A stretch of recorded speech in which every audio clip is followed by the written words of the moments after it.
안녕하세요, 로파행입니다. 최근에 태국 여행 가시는 분들은 이런 말을 가장 많이 합니다. 요즘 태국 환율 진짜 미쳤다는 말인데요. 예전에는 태국 바트가 비교적 안정적인 통화라는 인식이 강했습니다. 하지만 최근에는 체감상 분위기가 180도 달라졌는데요. 이제는 가성비 천국은 옛말이 되었고 비싸서 못 가는 나라가 돼버렸습니다. 태국 유흥의 가성비는 사라졌고 한국과 비슷해졌으니 메리트가 이제는 없는데요. 방콕과 파타야는 어쩌다 세계 유흥 성지가 되었을까요? 출발은 유흥이 아니라 전쟁 기지였습니다. 베트남전 미군들이 태국을 후방 휴양기지로 사용했는데요. 방콕과 파타야에 미군 전용 술집부터 마사지, 클럽이 밀집돼 있고 미군 휴양지로 쓰이면서 유흥 인프라가 처음 만들어졌습니다. 전쟁이 끝나면서 미군은 철수했지만 시설은 그대로 남았는데요. 태국 정부에서는 관광 산업으로 유흥 인프라 유지 방치를 하면서 80년대 일본, 한국, 유럽 남성 관광객이 유입되었습니다. 군인 상대로 만들었던 구조가 민간 관광 산업으로 전환되었는데요. 태국은 크게 농촌 빈곤 도시와 유흥 도시로 나뉩니다. 농촌은 교육 수준도 낮고 월소득이 상당히 낮은데요. 하지만 유흥 쪽 일을 하게 된다면 부모와 동생 학비까지 책임질 수 있으니 태국의 유흥은 사치가 아니라 생존 산업이 되었습니다. 본격적으로 1997년 IMF로 유흥 산업은 폭발하게 되었는데요. 공장이 폐쇄되고 실업이 폭증하면서 유흥업소는 급증했습니다. 이때 만들어진 게 우리가 기억하는 가성비 태국 유흥 황금기인데요. 2010년대에 원화가 강세였고 저비용 항공마저 폭증했습니다. 유튜브에는 후기 문화가 확산되면서 파타야와 방콕은 한국 남자들이 키운 시장이 되었는데요. 하지만 지금은 중국 큰손 자본이 푸행시장을 바꿔버렸습니다. 태국 유흥 붕괴의 결정타였는데요. 예전에는 업소에서 여자들이 일을 하고 손님은 테이블 단위 소비를 했습니다. 현재는 개인 투자자 소속이고 중국인 큰손이 직접 관리를 하니 지분, 투자 회수형으로 바뀌어 한국과 가격 차이가 크지 않은데요. 그들은 직접적으로 명품부터 관리까지 풀세팅해주니 쇼타임과 롱타임, 술값 모두 어마어마하게 비싸졌습니다. 결과적으로 일반 손님은 하루 100만원 이상 소비를 해야 하니 그냥 이곳을 안 가게 되는데요. 보통 외모의 수준이 아닌 하이 레벨 외모의 직원은 차이나 머니로 인해 현실적으로 만나기 어려워졌습니다. 예전과 다르게 눈도 올라갔는데요. 이제는 SNS를 활용해 인플루언서를 키우기도 합니다.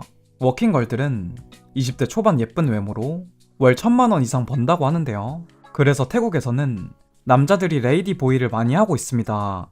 여성이 경제활동이 많은 것이 예전부터 지속된 문화가 있어서 남자보다 사회적 인식이 좋은 것도 큰 역할을 했는데요. 태국에서는 이런 유흥에 대해서 전혀 단속과 탄압 수준은 낮습니다. 나나 프라자 앞을 가보면 수많은 여자들로 인산인해를 이루는데요.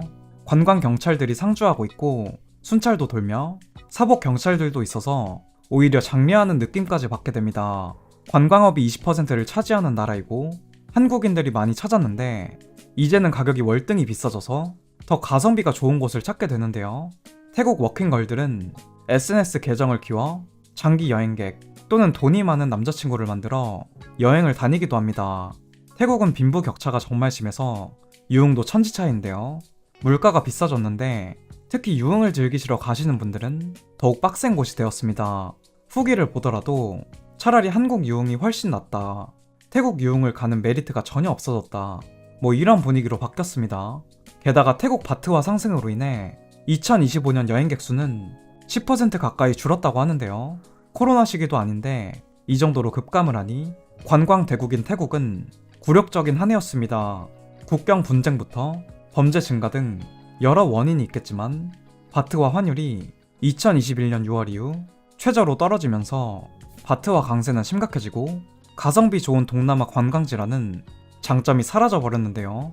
교통체증, 무더위, 비싸지는 식료품 가격은 사실상 원인이 아닙니다. 합리적이었던 술집, 마사지샵, 유흥가 가격이 비싸지니 다른 곳으로 향하게 되는데요. 유흥가도 타격이 컸지만 태국 수출 기업 타격도 심각했습니다. 미국의 트럼프 관세 충격이 여전한데 환율 때문에 가격 경쟁력마저 떨어졌는데요. 특히 쌀과 고무, 과일 같은 태국산 농산물이 이제 해외에서 비싸지면서 수출과 관광으로 먹고 사는 나라인 태국으로서는 절망적인 상황인데요. 2025년 작년 관광객 수를 한번 살펴봤습니다. 1월에는 371만 명이 찾았는데 그 수치가 계속 줄어들어 6월에는 232만 명을 기록했는데요. 한국인들이 자주 놀러가는 친숙한 해외 여행지 중 하나인데 낮술하면 벌금 45만 원이 나오는 낮술 금지법이 있었습니다. 새 주류통제법 시행으로 낮술 금지국이 일시적으로 되었는데요. 허가받은 유흥업소나 호텔은 예외로 인정되지만 일반 식당이나 노천바, 해변 인근 카페에서는 규제가 적용되며 한국을 비롯한 외국인 여행객들에게 큰 불만이 생겼습니다. 오후 2시부터 5시까지 주류 판매를 금지하던 규제로 문제가 점점 커지자 해당 시간대 주류 판매를 다시 허용했는데요. 영업에 큰 타격을 받고 관광객이 감소하니 규제를 다시 풀었습니다. 안 그래도 관광업 침체와 경제적 손실 압박이 큰 태국인데 조금 무리수였는데요.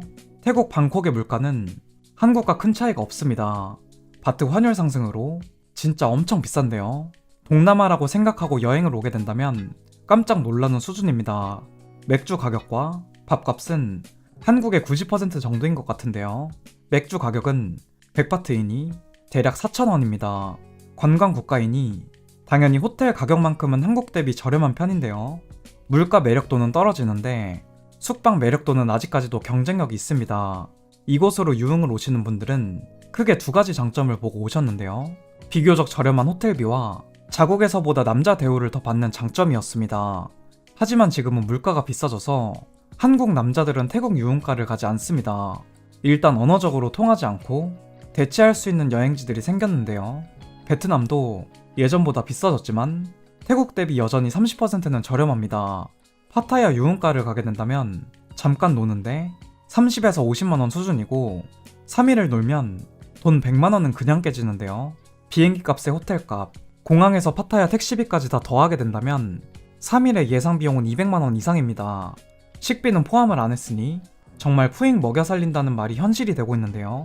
파타야에서는 정상적인 일을 해서 먹고 살기 어려운 나라입니다. 모든 물가가 유흥에 맞춰져 있는데요. 파타야에서 일반인이 평범한 일을 해서 버는 돈이 11,000바트 수준입니다. 유흥 쪽으로 일을 하게 된다면 최소 25,000바트는 벌다 보니 물가도 자연스럽게 높아지는데요. 그게 아니라면 적게 버는 사람도 살 수 있는 지방으로 떠나야 합니다. 생활 수준은 낮아질 수밖에 없는데요.